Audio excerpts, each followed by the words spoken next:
So we will now prove the first important limit theorem. So this is theorem called the monotone convergence theorem.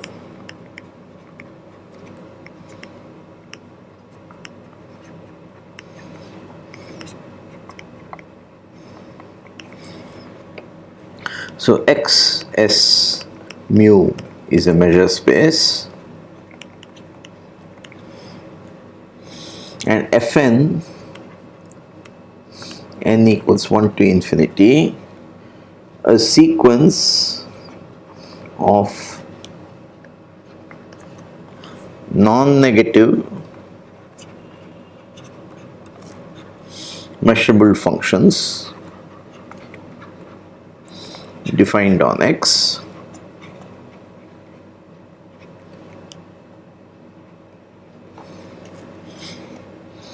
such that for every x in X we have 1, 0 less or equal to f1x less than or equal to f2x,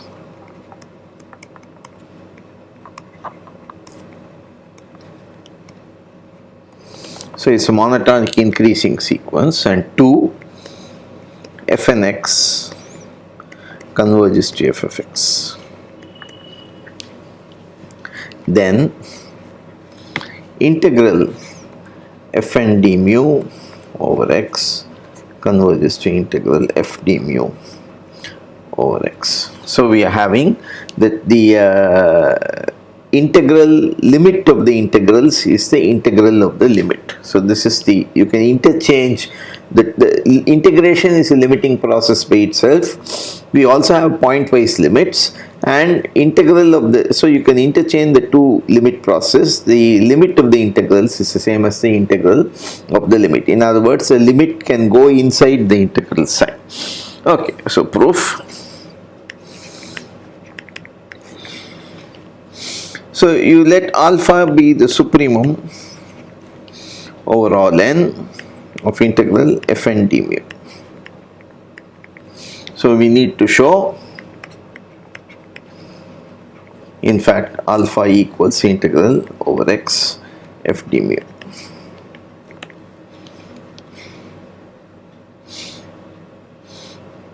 So since you have an increasing sequence, you have integral f1 d mu over x is less than or equal to integral over x f2 d mu, and so on.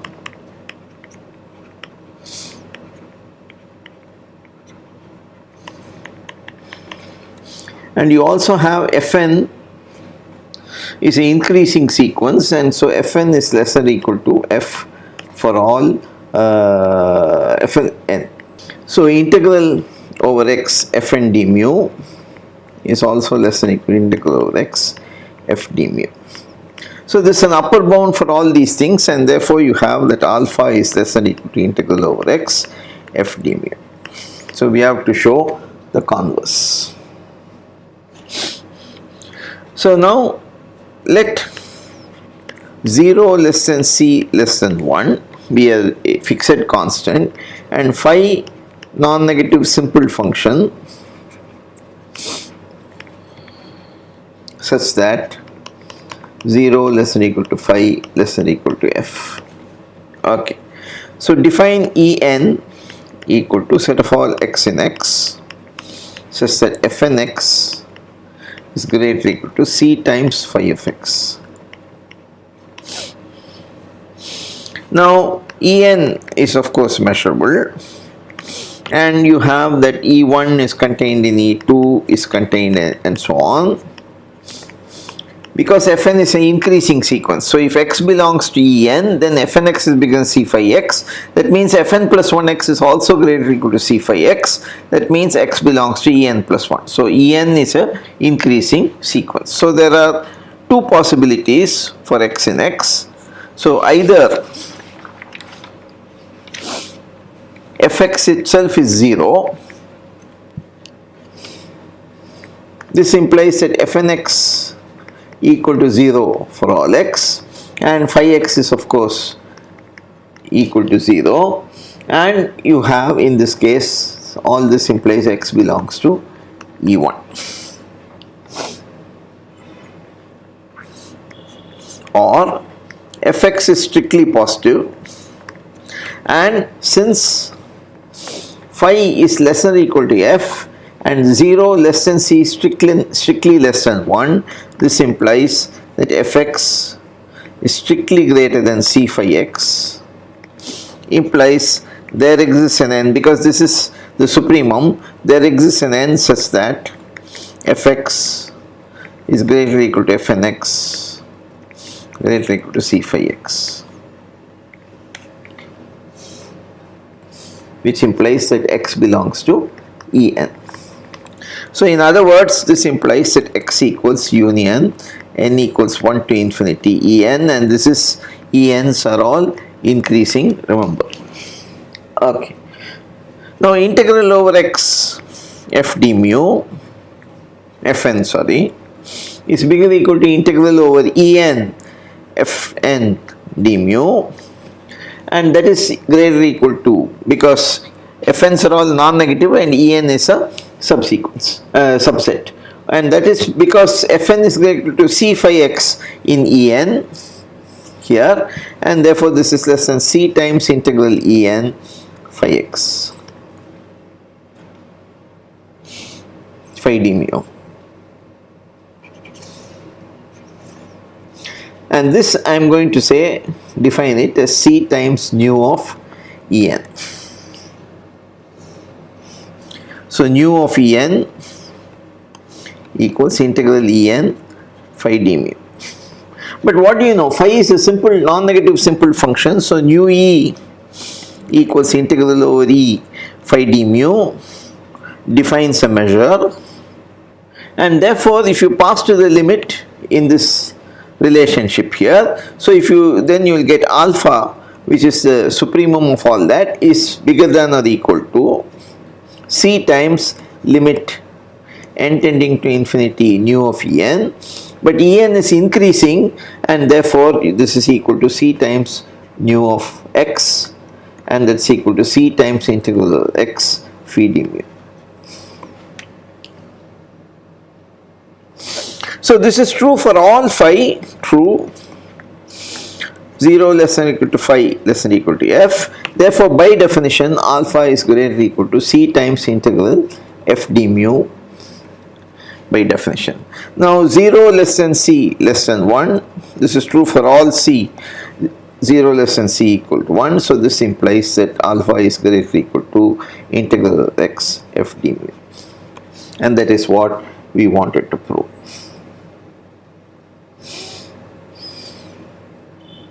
So we already have alpha less than or equal to f d mu, and now we have alpha greater or equal to f d mu. This implies that alpha equals integral over x f d mu, and therefore, but this is nothing but limit integral fn d mu over x. This is equal to also sup integral fn d mu over n.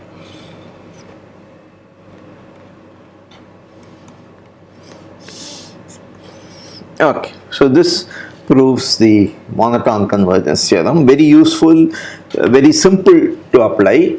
You need a sequence of non-negative measurable functions which is increasing, so monotonic increasing, then the limit of the integrals is the integral of the limit. So remark, integral f d mu can be infinite.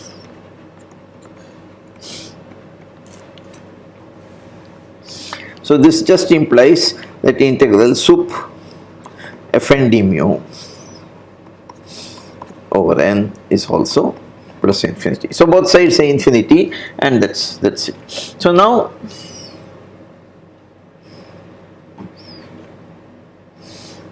we'll give an application of this.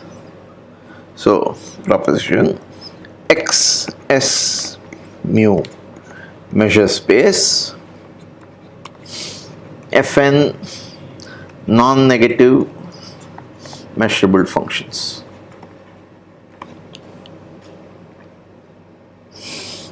Define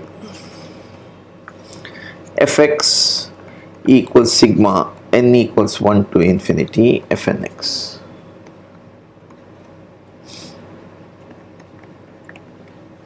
Then f is greater than or equal to 0, measurable, and integral over x f d mu is sigma n equals 1 to infinity integral over x f n d. So it is a pointwise sum, and the integral is also the you can then take the, if you take the integral of f, the integral and the summation sign can be interchanged. So this is again a non-trivial observation working for non-negative functions. Okay, proof. So you take Gn equals f1 plus fn, implies Gn is measurable, and then Gn increases to f, implies f is measurable. We have already seen supremum of measurable functions is measurable. Okay, so that makes it measurable. So now let us take phi n